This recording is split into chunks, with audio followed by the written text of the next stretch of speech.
this is an iHeart podcast. Guaranteed human. Lowe's knows Sundays are for football, so tackle your home improvement projects by Saturday and earn your Sunday with great deals on LG and Bosch appliances, select Bounty and Swiffer cleaning products, and more. Then once your to-do list is done, get ready to kick back, relax, and enjoy the game. Shop in-store or online now and earn your Sunday with help from Lowe's, official partner of the NFL. Get almost anything you need delivered with Uber Eats. What do we mean by almost? Well, you can't get a well-groomed lawn delivered, but you can get a chicken parm delivered. A little escape? No. A delicious bowl of grapes? Yes, that. An afternoon stroll? Sorry, no. A burrito bowl? Happily, yes. A day of sunshine? No. A box of fine wines? Yes. Uber Eats can definitely get you that. Get almost anything delivered with Uber Eats. Order now. Alcohol in select markets. Product availability may vary by region.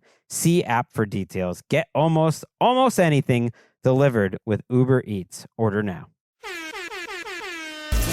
This is the Late Round Podcast with your host, JJ Zacharisa.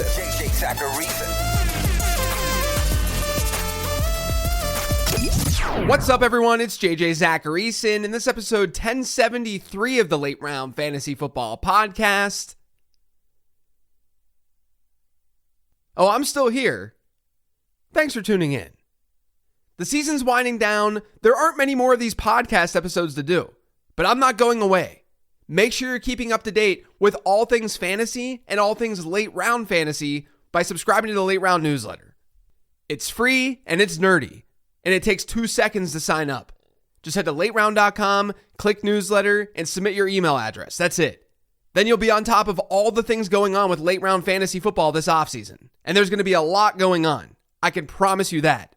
2026, it's going to be a big one for the business. But it's a mailbag day. Let's get to these questions. The first question this week is from Twitter. It's from @LateRoundDB. It says, how would you assess or approach the Miami Dolphins' offensive weapons for this Bengals matchup with Ewers starting? Waller seemed like a must-start in all formats with the data that we had with him and Tua. Now with Ewers, how do you view it? Impact on others like Waddle and Achane? My general stance is that this is bad for all the players in that offense in general.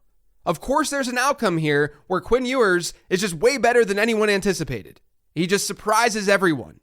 But we've kind of seen this story before, many times, and they generally don't go in a favorable direction. The splits last year when Tua was out for Devon Achane, that's especially noteworthy and frightening, especially as someone who's relying on Achane quite a bit this week. But with Tua last year, Achane averaged a 60% running back rush share per game rate. He was at an 18.5% target share. Without Tua, those numbers were 55%, so a similar enough running back rush share. But his target share per game rate fell to about 10.5%. It fell pretty dramatically. And I'm not even talking about his PPR points per game. I'm just focused here on his usage. His PPR points per game fell dramatically with and without Tua. We're talking like 19.5 PPR points per game with Tua and 8.8 without him. Now look, we don't know the tendencies of Ewers within this particular offense and what he'll prefer to do. And fortunately for Achane, this is a good matchup overall. Cincinnati's defense is playing a little bit better though. 4 of their best 7 games by EPA per play have come over their last 4 games. And that's against Buffalo, Baltimore twice, and New England, all good teams. Now, I was already nervous about Waddle in this matchup to begin with. Cincinnati's been pretty good against top wide receivers. And even as a whole, they rank close to a bottom 10 matchup for wide receivers this year by adjusted fantasy points allowed. So yeah, this is a downgrade for these guys. I think Waddle, he's someone that you now consider benching this week, depending on who you have. And then Darren Waller, for me, he's now in a tier with like Theo Johnson and Dalton Schultz. He's like a high-end tight end too. And then Achane, he's still a higher tiered guy. I don't think you're benching Devon Achane. I just moved him down a couple of spots below the other elite running backs. Overall, though, not very good for fantasy football, even if Tua has plenty of question marks as a passer at this point. This next question is from Patreon. It's from Joel. It says, how do you feel about George Pickens? The last few weeks, he's received criticism for lack of effort. His target share has declined below 20%, and he scored single digits the last 2. His motivation and body language seems to have changed since the Cowboys leaked he will be franchise tagged. and CeeDee Lamb has taken over again since. Look, I don't know if that's the direct connection. If the franchise tag stuff is the pure 100% reason we're seeing George Pickens kind of take some plays off. But that's also just George Pickens. This isn't the first time this has happened. This has really been a 2-week thing for George Pickens. They had that game against the Lions where I think things were more glaring, where he saw 9 targets on a 19% target share. We can kind of brush that aside and say, okay, he had a bad game. That happens for everyone. We just haven't been used to it with Pickens. But then last week, 17% target share. Not horrific, but not great. And his previous 5 games before these two, he was closer to a 29% target share. But guys, Minnesota is a really tough matchup for wide receivers. They're the 3rd toughest matchup for wideouts by adjusted points allowed. They also rank 26th in adjusted target share allowed to wideouts. So wide receiver rooms are generally seeing less volume when they face the Vikings. Now, something I think is really important this time of year is to really focus on the action. Like, we sit here and we question players in week 6, week 7, week 8, because there are a lot of games left to play. There's more forecasting going on. At this point in the season, though, we're essentially saying, are we starting or sitting this player? And if we're sitting him, should we be dropping him? And I think with Pickens, you're probably starting him given the state at wide receiver, right? Now, I plan on researching this over the offseason. I've been talking about it over the last couple of weeks. But wide receiver 2s, they've been terrible this year for the most part. And wide receiver 3s, they've been so much more replaceable than usual. And even if Pickens starts to find himself in that group of players, he's still going to be someone that we're ranking ahead of those players. Think of it this way. Let's say that George Pickens has another single-digit PPR point game this week on like an 18% target share. Next week, the Cowboys get the Commanders. Great matchup. We're probably going to be putting Pickens as a top 20 wide receiver again, even with the down performances, unless something happens on the field that clearly tells us not to do that. Because even though some of those players are likely going to outscore him, someone like, I don't know, Jaden Reed, he might outscore Pickens. Who knows? I mean, it's just a 2-game sample. We can't necessarily project that. When we're projecting these things, we're looking at the most likely outcomes. So my feeling with Pickens is that I think that we can be a little bit forgiving here. He's certainly not as much of a lock as he was like 3 or 4 weeks ago. But at the same time, I don't think that's really changing our approach unless we're in a shallower league or unless we have an unbelievably loaded team. This is still overall a very good fantasy environment. If he's running routes, he has a good chance to score some fantasy points. Maybe he won't be top 6, but because of that environment, he can still be useful. This next question is also from Patreon. It's from Ben. It says, how do you handle a quarterback like Jacoby Brissett in the playoffs? He's been nails, but I'm in a 2-week Superflex Dynasty final, and I also have Lamar and Justin Herbert. And I'm trying to wrap my head around not playing probably Herbert versus Dallas for him. Do I trust the numbers and let it ride? Well, I think you have to ask if this is fluky from Jacoby Brissett. Are there signs of regression? Is what he's doing just simply unsustainable? Because as we know by now, Brissett has been a top 12 quarterback, a QB1, every single week that he's been a starter, including last week against Houston, which no other quarterback has been able to do. One thing we should keep in mind here is that the Cardinals are the number 1 team in football in pass rate over expected. No team is throwing it at a higher rate than the Cardinals are. So that can help him on the touchdown front. Usually when I question if what quarterbacks are doing is fluky, I look at touchdown rate first. Touchdowns divided by attempts. Because Brissett is averaging almost 43 pass attempts per start, he's getting more opportunities for touchdowns. And his touchdown rate, as a result, is still a reasonable 4.7%. There's nothing abnormal about that at all. I then look at some advanced metrics. He's 5th in the NFL in completion percentage over expected. He's 20th in EPA per dropback. He's actually got a lower deep ball rate than most quarterbacks. And according to PFF, he's not even doing anything crazy on those deep balls. He actually only has 1 deep ball touchdown this year. So it's not like he's doing all this because his wide receivers are breaking free on broken coverage. He's just been really methodical, and Arizona's defense just hasn't been playing that well. So that volume, those game scripts, those environments, they've been great for him as a passer. And look, this time of year, we only have a 2-game sample, like I've been saying. And in his 2 games, they get Atlanta and Cincinnati. Those are 2 great matchups. I wouldn't be surprised at all if we look back and we see Jacoby Brissett as the best quarterback option over these final 2 weeks. That's absolutely possible given these matchups. Meanwhile, you mentioned Justin Herbert against Dallas. Yeah, Herbert's not a bad play this week. But let me give you this nugget to make this choice pretty clear from a process standpoint. Justin Herbert hasn't scored 15 fantasy points in each of his last 5 games. Sure, blame the injury. I don't care. But he's still dealing with that injury. He's had some tough matchups, sure. But Herbert is not a lock right now. Jacoby Brissett has literally not been below 18 standard fantasy points as the Arizona Cardinals starter.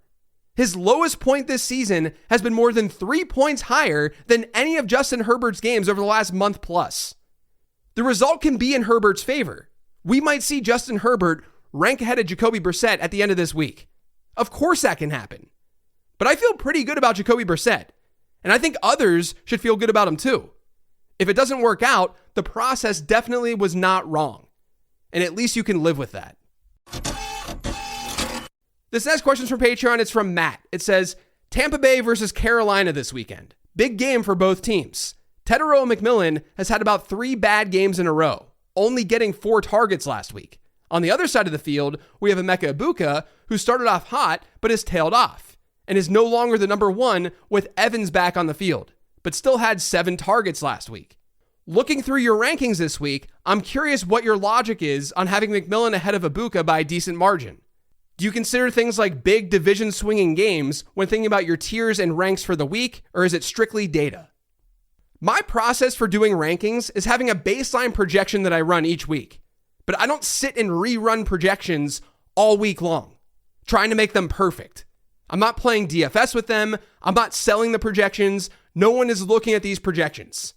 It's a full-time job to maintain projections. I'm telling you guys. It's not an easy thing if you want them to be accurate. I'm just doing it to get a baseline. From there, I use my ball knowledge via data points and what I see happening more subjectively to create the rankings. And as I go through the week, I'm researching more, I'm discovering new things about matchups, and I'm shifting players based on those new things. If you listen to my discussion on perspectives last week with Subverted Down, I think you can sort of see 2 data-heavy analysts who approach things just kind of differently. And to me, there's nothing wrong with that as long as there's a service and helpfulness that's being provided. But Subverted Down is very much focused on nailing that projection with a ton of data inputs going into that projection. I'm a little bit looser with how I'm looking at things. For lack of a better term, I'm probably injecting a little bit more subjectivity than he is. Now, does something like a division rivalry game go into how I'm ranking players? I mean, not really, since a lot of what I'm working with will start at the sportsbook line level and work its way down. If that line was really high or really low, then that'll be reflected to some degree in how I view those players.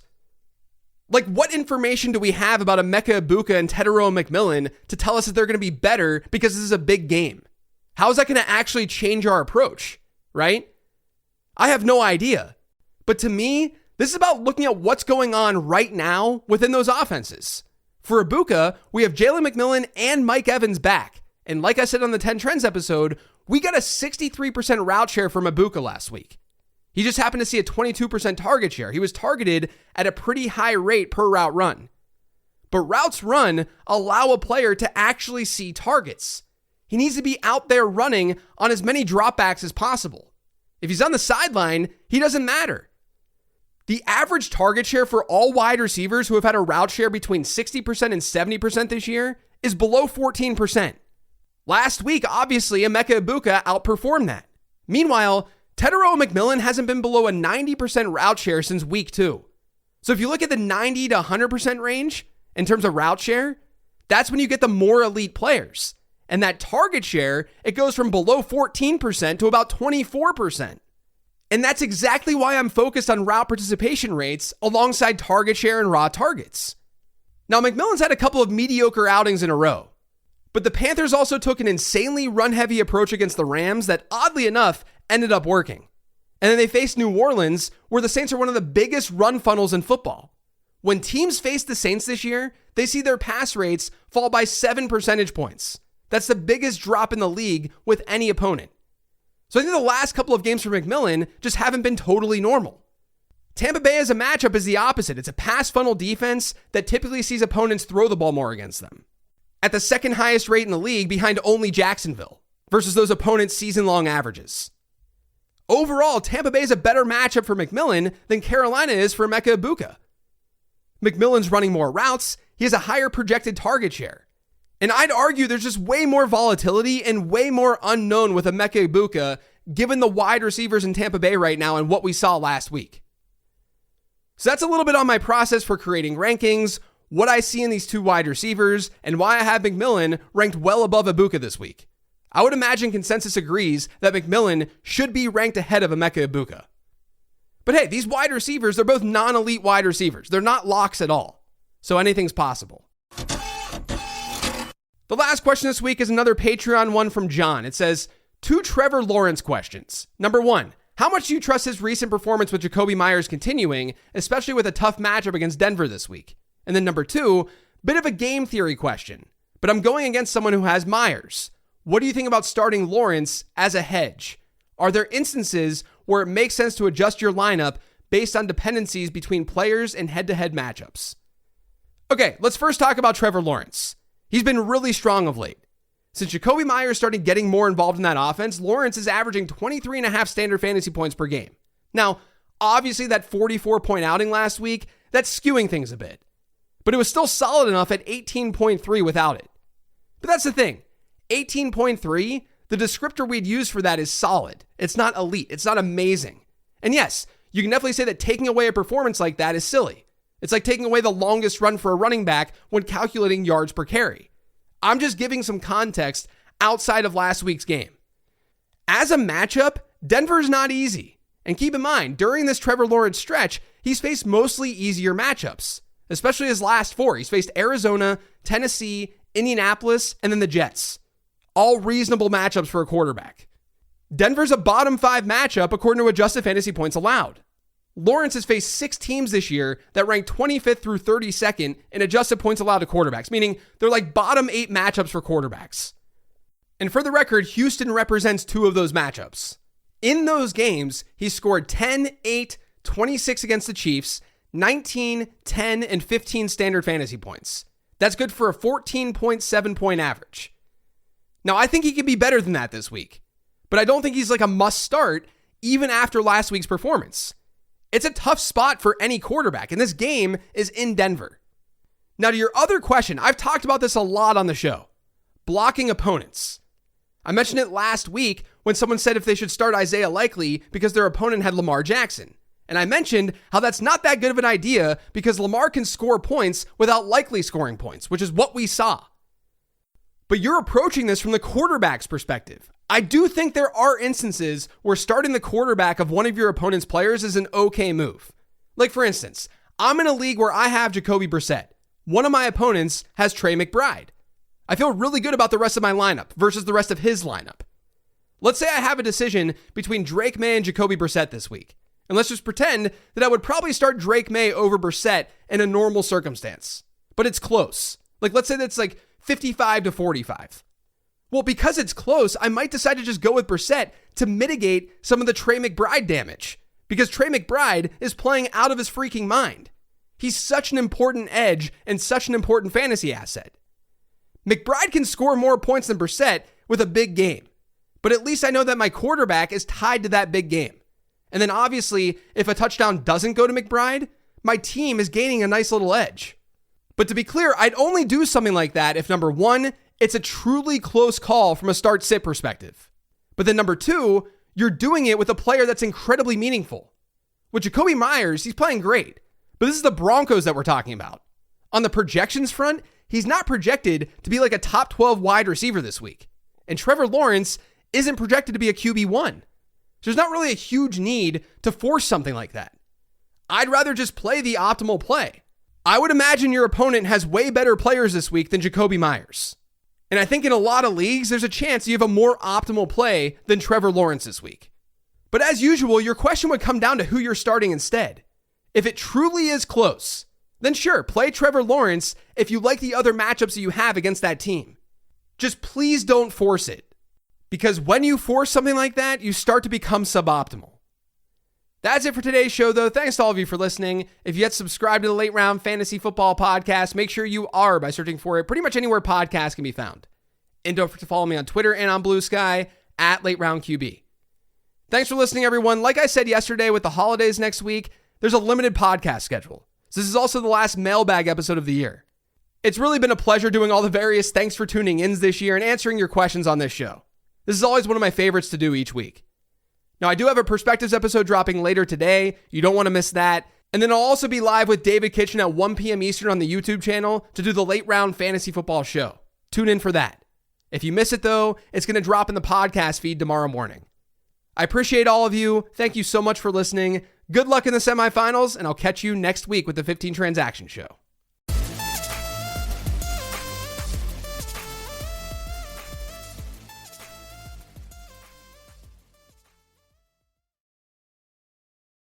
Get almost anything you need delivered with Uber Eats. What do we mean by almost? Well, you can't get a well-groomed lawn delivered, but you can get chicken parmesan delivered. A little escape? No.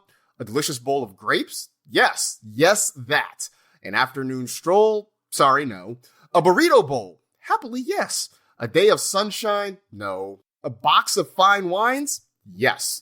Uber Eats can definitely get you that. Get almost anything delivered with Uber Eats. Order now. Alcohol in select markets. Product availability may vary by region. See app for details. This is Julian Edelman from Games with Names.